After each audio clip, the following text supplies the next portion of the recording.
Well, good morning, YouTube. Guys, it's about 8:30 Tuesday morning. If you look, the ground is wet. We had some storms come through last night. Luckily, there was only one really big burst of wind. It happened about 2 a.m. It started to rain. Katie woke me up to come out and put down the rain gutters. If you guys didn't notice, we've got these little gutters here that are sewn into the top of the tent. And we put them down when it rains, that way any water that would pool right there can find a way to escape there and not weigh the tent down. So I came out, I was getting dressed to come out and do that, and just one really nasty gust of wind come through, and I heard it from inside. It had taken our little filler panel that's up there, that little piece right there, and it had flipped it over. That piece just kind of clamps on. I think you guys have seen that in other videos. So it's not real structural, it's just there to kind of keep shade and fill that little hole, and keeps water running away under light rains. But when it gets really windy, it never holds up. So I was going up on the ladder at 2 o'clock in the morning to resecure that. Definitely wasn't fun. At that time, I took a look around, and everybody else in the parking lot seemed to be okay. It was just the one gust of wind. But I come out this morning, and looks like Vanderhall did not have as much luck.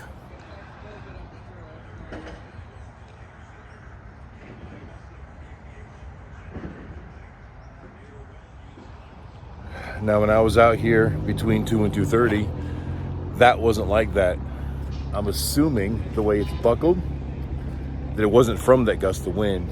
I'm assuming they didn't have drainage properly, and it held water overnight, and water gets really heavy, and eventually those aluminum poles couldn't handle it because it was standing when I was out here checking on everything, and all the wind had stopped after that.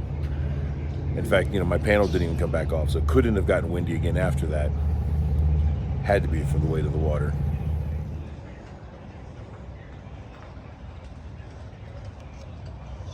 All right, and Wes and Cindy just dropped off their little Fiat with us. We got to do an oil change on it today. So we'll start on that after Chip gets here and we get opened up. And then, but for now, I've got a bunch of emails to go through, so we're gonna do that before I open up all these curtains. Speaking of Chip,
Well, guys, once again, it's been kind of a slow day here, but the weather has turned out quite nice.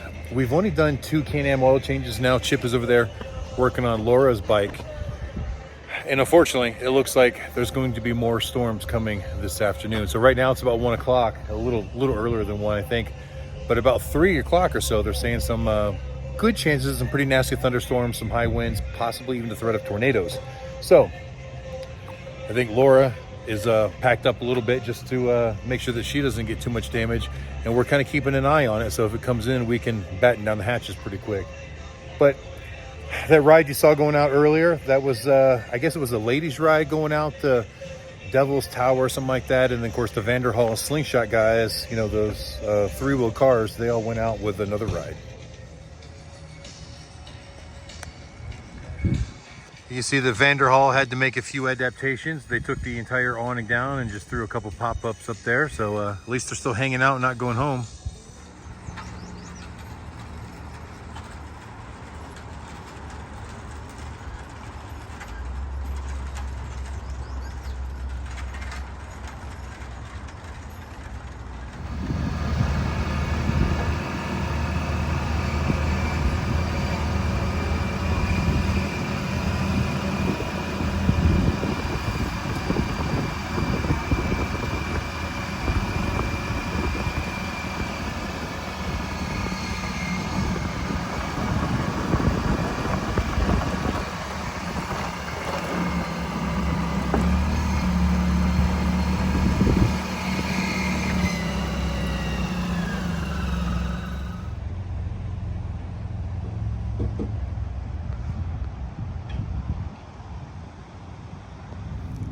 Okay, so the rodeo ground that we are set up on is called the Days of 76 Rodeo.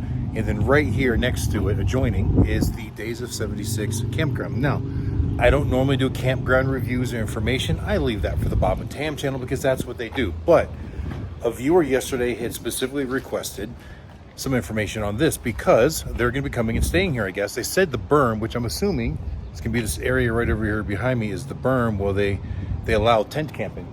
You can see down in here, they've got all of the RV spots, and then up here in the hill behind me is where the showers and the laundry room is, and of course, the really old stagecoach. Now, this is the back of the Days of 76 Museum. It's actually a pretty nice little campground. Got a beautiful creek that runs through right over here.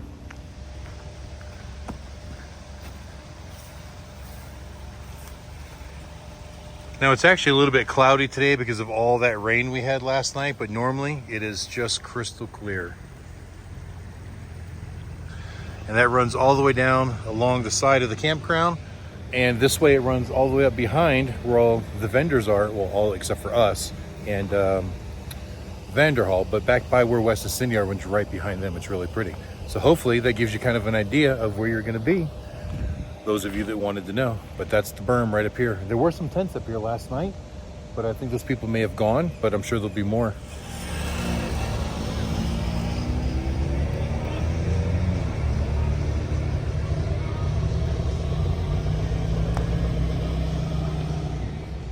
All right, well, it's about 4:15 now, and we haven't had any more business all day. Only had the 2 Can-Ams earlier this morning. If you look, a little bit cloudy over there. Here's some thunder off in the distance. Our afternoon showers may be on their way. So we're just watching it real close so that if we need to, we can drop our curtains. And with it being this late in the day, and there's nobody here at the moment, chances are we'll just be done for the day. But Chip is working on his bike over there, so I don't know how much longer he's going to be, but that's okay.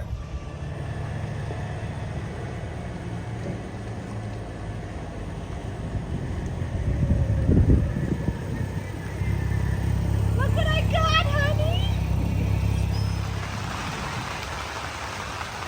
And the rain begins.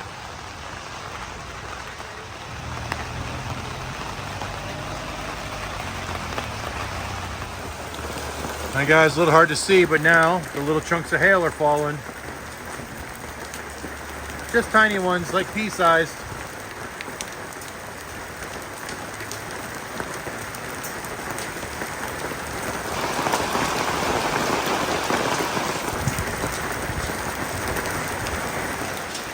And guys, you can see it a little bit better now. The hail's coming down a little bit more.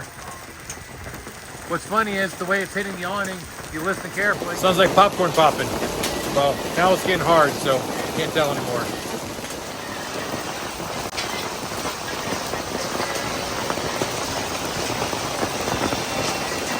Hi guys, and in true South Dakota fashion, the cloudy skies move on and make way for beautiful blue skies again. All right guys, so yeah, we kind of went to the dark side a little bit. And just to give you some backstory, a few years ago, we bought Katie that burgundy scooter so that she could start riding with me and not be a passenger, have control of her own machine.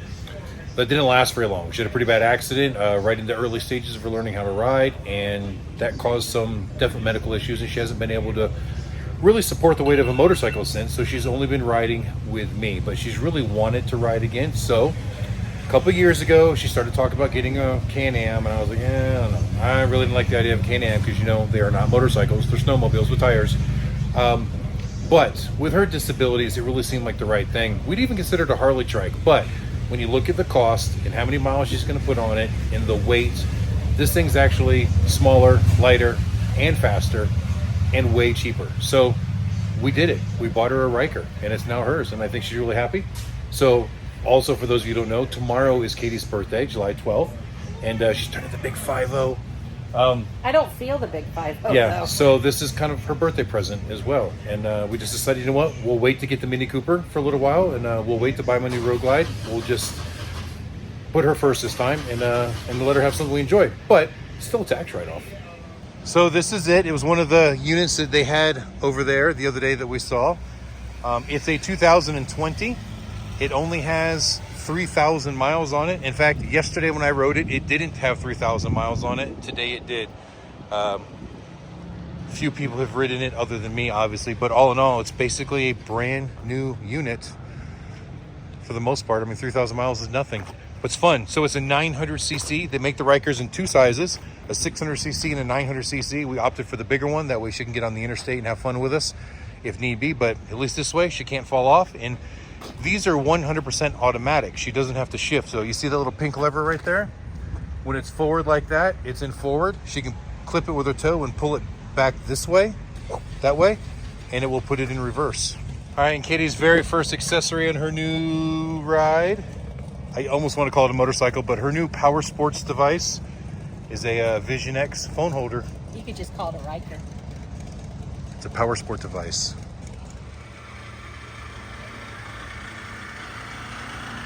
All right, guys, we are all closed up and we are getting ready to go for a ride. Katie's gonna take it down the street for the first time. We are going up to a place called St. Onge Bar. Now, I don't know if I'm saying that right. It's O-N-G-E. It's a whole town called St. Onge. Onge, whatever. There's a bar there. Anyway, none of that matters. What matters is they have an $8 all-you-can-eat taco buffet, and it is Tuesday, guys. So we're gonna do Taco Tuesday, all-you-can-eat style. But I think they're doing the little pie social over here, so I think we might go over there and eat our pie first. Or maybe just whatever, I don't know. But then we're gonna head to have tacos. It's gonna be a beautiful ride on up there, I think. I've never been to that town before, so it'll be someplace I've never been. It'll be kind of cool. So we're gonna go do that.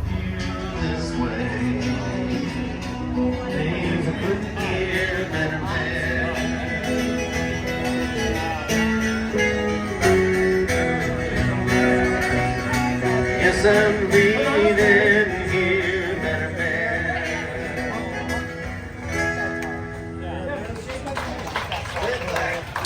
Well, guys, the pie and ice cream social is going very well, but let's get down to business. Let's go get some tacos.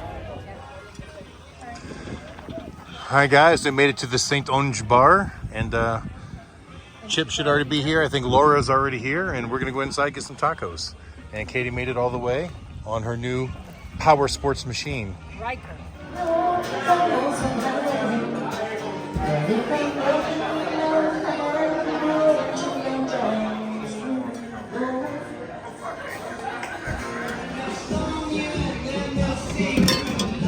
And it was like all the way out.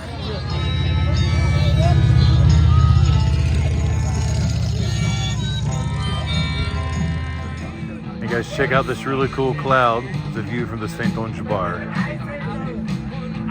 All right, guys, so here's some great tacos and some really good friends here at the St. Ange Bar. But I think this is where we're going to end this video, guys, and we will see you tomorrow with the, what, Wednesday from the track rally. So until then, keep those engines running. All right, guys, on our way back, I happened to catch these guys walking over here. Well, let me flip the camera around.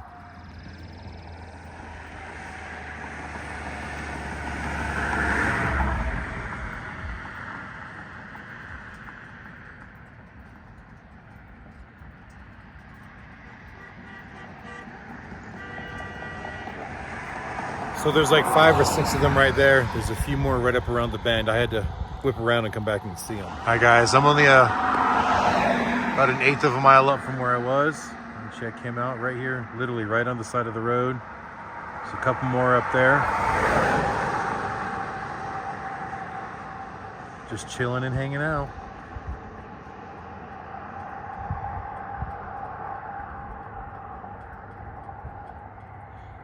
He's just watching me watch him.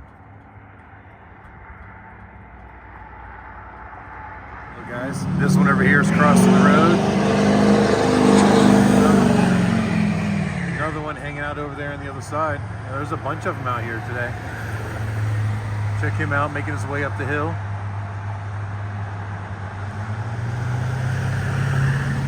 And it's crazy how can they just climb these rock faces like they do.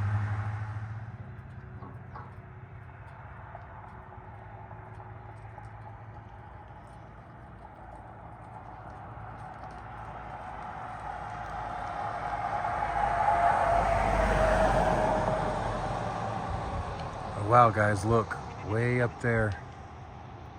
There's even more of them. Wow, there's got to be at least 15 of them out here right now, guys.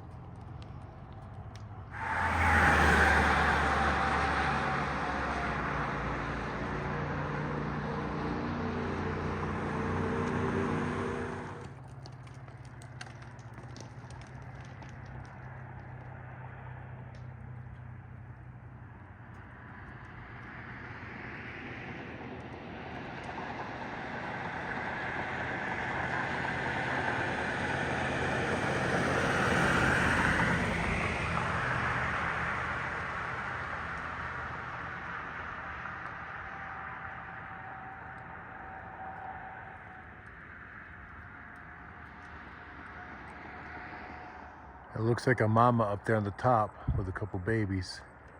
Look at the little teeny tiny ones.